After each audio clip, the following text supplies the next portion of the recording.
RSS प्रमुख मोहन भागवत आज पहली बार सहारनपुर पहुंचे हैं। वे मोक्षयतन योग संस्थान के 49वें स्थापना दिवस के समारोह में शामिल हुए।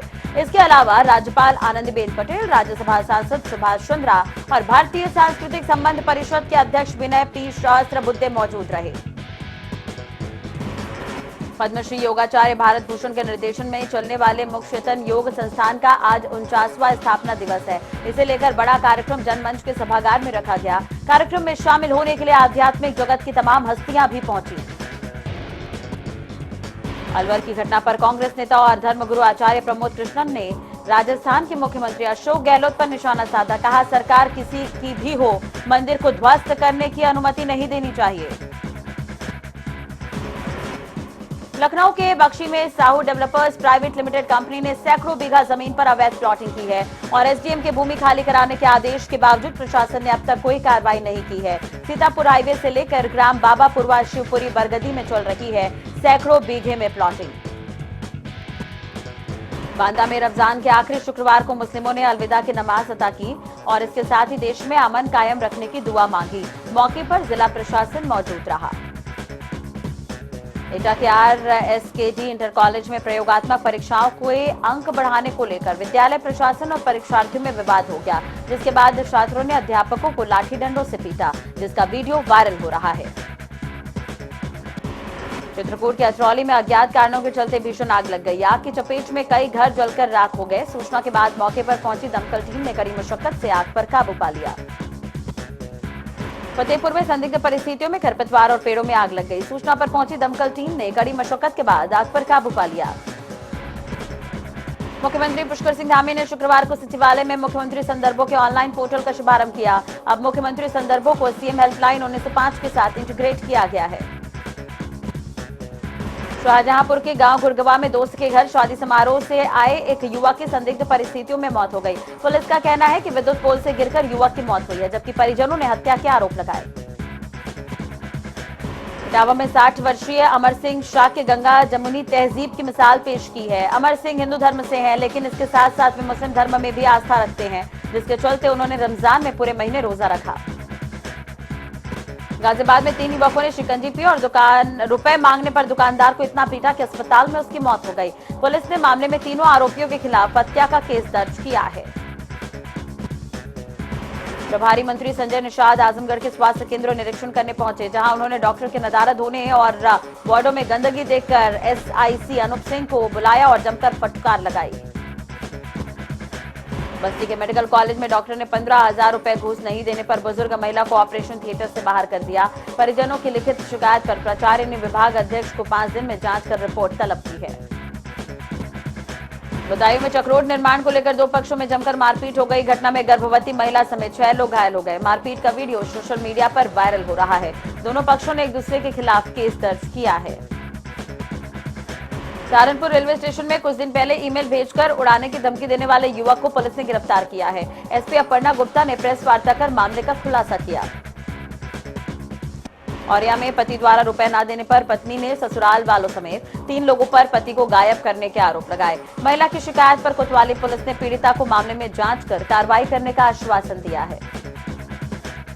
बाराबंकी में नहर किनारे भाजपा बूथ अध्यक्ष की बहन का शव मिला, जहां पुलिस ने लापरवाही करते हुए बिना सील किए ही शव को पोस्टमार्टम के लिए भेज दिया। बीजेपी बूथ अध्यक्ष ने महिला के ससुराल वालों पर हत्या के आरोप लगाए। संत कबीर नगर में तेज रफ्तार ट्रैक्टर ट्रॉली ने साइकिल को टक्कर मार दी। हादसे में साइकिल सवार युवक की मौत हो गई। नाराज ग्रामीणों ने शव सड़क पर रखकर प्रदर्शन किया। ग्रामीणों का आरोप है कि पुलिस ने ट्रैक्टर ट्रॉली पकड़े जाने के बाद भी उसे छोड़ दिया।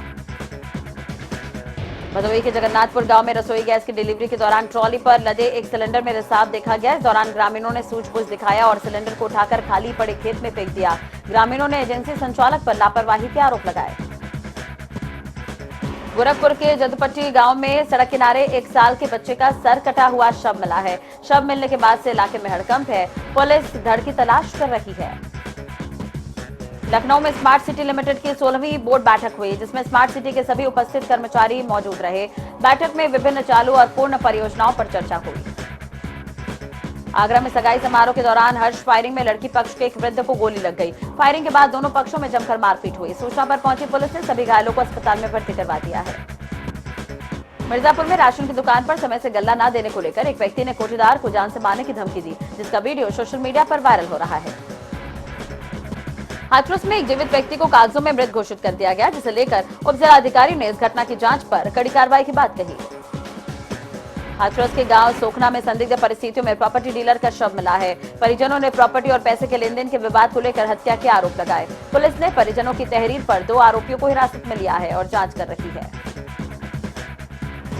आजमगढ़ में नेहरू हॉल सभागार में प्रभारी मंत्री संजय निषाद ने जन सुनवाई की। प्रभारी मंत्री ने कहा कि बीजेपी की जो नीति है, जिसमें अंतिम व्यक्ति तक योजना का लाभ पहुंचे, उसका उदय हो, उस पर कार्य कर रहे हैं। इसके अलावा उन्होंने कहा कि अधिकारी कर्मचारी जो कार्य कर रहे हैं, उनकी मॉनिटरिंग की जा रही है। जिले में बिजली की दिक्कतों पर कहा कि संबंधित विभाग के मंत्री को समस्या भेजी जाएगी, जिसके बाद उस पर विचार विमर्श होगा और निश्चित रूप से इसका हल निकाला जाएगा। उन्होंने कहा कि सीएम एकमात्र मकसद गरीबों की सेवा है, गरीबों की समस्या सुनना और उसका समाधान करना है। काशी के महाविद्यालय कैंपस में हुए इफ्तार कार्यक्रम में कुलपति के शामिल होने के खिलाफ छात्र प्रदर्शन कर रहे हैं। मामला इफ्तार कार्यक्रम के विरोध तक ही नहीं है, उसके ठीक अगले दिन यानी कि गुरुवार को विश्वविद्यालय कैंपस की दीवार पर जातिगत और कश्मीर को लेकर लिखे नारों ने माहौल को और भी गर्म कर दिया है। अलीगढ़ में बिजली कटौती को लेकर लोगों ने प्रदर्शन कर अपना आक्रोश जाहिर किया। लोगों का कहना है कि रात में 4 घंटे कटौती होने के कारण उनको काफी दिक्कतों का सामना करना पड़ता है। छात्र प्रदर्शन के तीसरे दिन कुलपति आवास पर गंगा जल लेकर पहुंचे और वैदिक मंत्रोच्चार के साथ शुद्धिकरण करते हुए छात्रों ने अपना मुंडन करवाया। इस दौरान बीएचयू वीसी गो बैक जैसे नारे लगे। छात्रों ने नारे लिखने की पहचान कर गिरफ्तारी के साथ इफ्तार पर शामिल होने के लिए कुलपति से माफी मांगी। बस्ती के रुधौली कस्बे में अपहरण किए गए 13 साल के बालक को पुलिस ने कड़ी मशक्कत के बाद बरामद कर लिया है। इस दौरान एसटीएफ गोरखपुर की यूनिट ने 2 आरोपियों को गिरफ्तार भी किया है। इधर आगरा के रकाबगंज थाना क्षेत्र में एक बदमाश से पुलिस की मुठभेड़ हो गई। बदमाश ने पुलिस के ऊपर फायरिंग की। पुलिस की जवाबी फायरिंग में बदमाश के पैर में गोली लग गई और वो घायल होकर जमीन पर गिर पड़ा। इसके बाद पुलिस ने उसे गिरफ्तार कर आगे की कार्रवाई शुरू कर दी है। फर्रुखाबाद के मोहल्ला हाथीखाना में कुछ दबंगों ने 7 साल की किशोरी से मारपीट की, जिसके बाद परिजनों पर भी ईंट पत्थर चलाते हुए हमला कर दिया, जिसमें 4 लोग घायल हो गए। आगरा बाह मार्ग के अनोटा पुल के पास यात्रियों से भरा टाटा मैजिक टेम्पो अनियंत्रित होकर पलट गया, जिसमें आधा दर्जन से ज्यादा यात्री गंभीर रूप से घायल हो गए। पुलिस ने ग्रामीणों की मदद से सभी घायल यात्रियों को एम्बुलेंस की मदद से इलाज के लिए अस्पताल में भर्ती करवा दिया है। अलीगढ़ के अखराबाद में समरसेबल बंद करने को लेकर नाबालिग बच्चे से मारपीट की गई, जिसमें नाबालिग बच्चा गंभीर रूप से घायल हो गया, जिसकी गंभीर हालत देख बच्चे को अलीगढ़ अस्पताल में भर्ती करवाया गया। वहीं बच्चे की हालत अब भी नाजुक है। हमीरपुर में नदी में नहाने गए 8 बच्चे डूब गए, जिसके बाद ग्रामीणों की मदद से 7 बच्चे जिंदा निकाले गए। एक बच्चा अभी भी लापता है, जिसकी तलाश जारी है। और यह कि द्वारिका पुल में यहां पर ट्यूबवेल पर सोने गए 22 साल के युवक का पेड़ से लटका शव मिला, जिसके बाद परिजनों ने हत्या की आशंका जताई है। पुलिस ने मामला दर्ज किया है और जांच कर रही है। रायबरेली के ऊंचाहार थर्मल पावर स्टेशन में आग लगने की स्थिति से निपटने के लिए मॉक ड्रिल किया गया। इस दौरान फायर ब्रिगेड की कई गाड़ियां मौके पर पहुंची और वहां झाड़ियों में लगी आग को तुरंत बुझाया गया। मुजफ्फरनगर में पुलिस और बदमाशों के बीच देर रात मुठभेड़ हो गई। मुठभेड़ के दौरान बदमाश सोनू पुलिस की गोली लगने से घायल हो गया, तो वहीं गिरफ्त में आए बदमाश का एक साथी पुलिस को चकमा देकर जंगल के रास्ते फरार हो गया।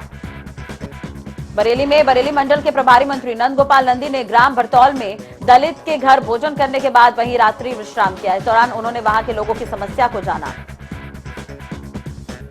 मथुरा में स्कूली वाहन के रेडिएटर फटने के बाद जनपद में आज आरटीओ प्रवर्तन मनोज प्रसाद वर्मा की ओर से चेकिंग अभियान चलाया गया। इस दौरान आरटीओ प्रवर्तन की ओर से हाईवे पर मानकों की अनदेखी कर फर्राटा भर रहे स्कूली वाहनों के विरुद्ध कार्रवाई की गई। रायबरेली की एक मुस्लिम महिला ने अपने पति पर गंभीर आरोप लगाए। महिला का कहना है कि उसके पति ने उसे 3 बार तलाक दिया और 2 बार उसका हलाला उसी के देवर से करवाया। वहीं अब महिला की शिकायत पर पति के खिलाफ मुकदमा दर्ज कर लिया गया है। रायबरेली में स्कूली छात्रा को परेशान करने वाले एक मनचोले लड़के को छात्रा की मां ने जमकर पीटा। मनचोला युवक आए दिन छात्रा को रास्ते में रोककर परेशान करता था। गोंडा लखनऊ हाईवे पर कार और पिकअप में भिड़ंत हो गई। 2 लोगों की मौत हुई है और 3 लोग घायल हुए हैं। घायलों को जिला अस्पताल में भर्ती करवाया गया। सीएम योगी के निर्देश के बाद धार्मिक स्थलों पर लाउडस्पीकर हटाए जाने का सिलसिला जारी है। अवनीश अवस्थी ने बताया कि अब तक 45,000 से ज्यादा लाउडस्पीकर हटाए गए और 58,000 से ज्यादा लाउडस्पीकर की आवाज कम कर दी गई है। वहीं एटा में तेज रफ्तार ट्रक ने बाइक को टक्कर मार दी। हादसे में एक की मौत हो गई, एक घायल है। सूचना मिलते ही पुलिस मौके पर पहुंची थी। शव को कब्जे में लिया गया, घायल को अस्पताल में भर्ती करवाया गया। गाजियाबाद में एक युवक का तमंचे के साथ वीडियो सोशल मीडिया पर वायरल हो रहा है। पुलिस ने मामला संज्ञान में आने के बाद रिपोर्ट दर्ज कर आरोपी युवक को गिरफ्तार किया है। अलीगढ़ में अज्ञात बदमाशों ने ई रिक्शा चालक को नशीला पदार्थ खिलाकर चालक को हाईवे की पटरी पर फेंक दिया और ई रिक्शा लूटकर फरार हो गए। घटना के बाद से ही पुलिस महकमे में हड़कंप मचा हुआ है। कुशीनगर में पुलिस और बिहारी अंतर्राज्यीय वांछित बदमाश के बीच हुई मुठभेड़ में एक बदमाश घायल हो गया। घायल बदमाश को पुलिस ने इलाज के लिए गिरफ्तार किया है और पुलिस ने चोरी की बाइक और एक तमंचा, मोबाइल और 19,000 रुपए नकद बरामद किया है।